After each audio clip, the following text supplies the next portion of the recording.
Hello students, आज हम आपको मीराबाई के पद की व्याख्या बताने जा रहे हैं। इससे पहले भी आपने मीराबाई के पदों को जाना समझा।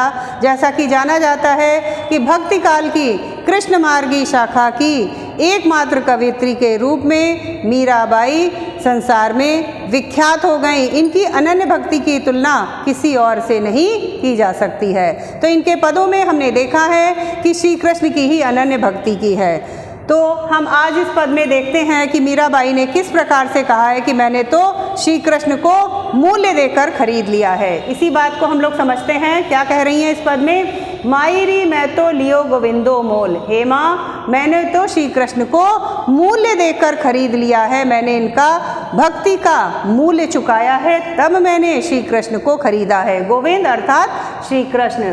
कोई कहे छाने, कोई कहे चुपके, लियो री बजंता ढोल। कोई कहता है मैंने ये सौदा छिपा कर किया है, कोई कहता है चुपके से किया है, लियो री बजंता ढोल। लेकिन मैं तो कहना चाहूँगी कि मैंने ढोल बजाकर बिल्कुल सबको संसार में दुनिया को बताकर ये सौदा किया है कि मैं श्री कृष्ण को मूल्य देकर खरीद रही हूँ। जैसे कहते नहीं है कि ढोल बजाकर कोई कार्य करना, उसी प्रकार से मीराबाई कहती कि मैंने तो इनको सबको संसार में बताकर इनको खरीदा है। कोई कहे मूंगो, कोई कहे सूंगो, लियो री तराजू तोल। कोई कहता है अरे ये तो सौदा बहुत महंगा है, कोई कहता है अरे बेकार सस्ता सा सौदा है, ऐसे ही ले लिया, इनका क्या मूल्य है। लेकिन नहीं, मैंने तो लियो री तराजू तोल, मैंने तराजू में तौल कर, नाप तौल कर इनको खरीदा है। जिस प्रकार से हम बाजार में जाते हैं, कोई वस्तु खरीदते हैं तराजू में तौल कर और उसका उतना ही मूल्य चुकाते हैं, उसी प्रकार से मीराबाई का कहना है कि मैंने भी भक्ति का ऐसा मूल्य चुकाया है जिससे कि मुझे श्री कृष्ण प्राप्त हुए हैं। अर्थात अब ये श्री कृष्ण से हमारा नाता जन्म जन्म का हो गया है।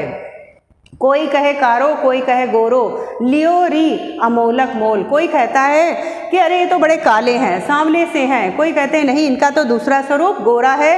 अर्थात सबकी अलग अलग बातें हैं, अलग अलग चर्चा होती है। लेकिन मेरा ये कहना है कि मैंने अनमोल मूल्य चुकाया है, भक्ति का ऐसा अनमोल मूल्य चुकाया है, अनन्य भक्ति की है, तब मुझे श्री कृष्ण प्राप्त हुए हैं। याही को सब जानत है, लियो री आँखी खोल। और इस बात को सब जानते भी हैं कि मैंने यह सौदा आंखें खोलकर किया है, अर्थात देख समझ कर मैंने ये सौदा किया है।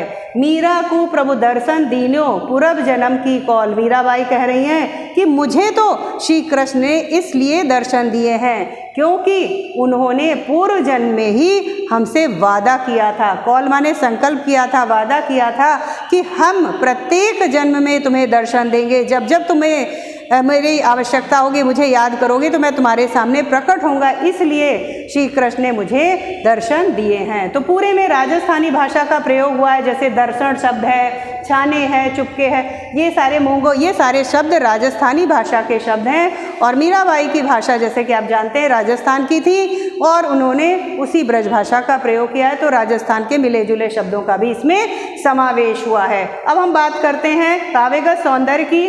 तो भाषा इसमें राजस्थानी ब्रज भाषा रहेगी। छंद आपका पद छंद रहेगा।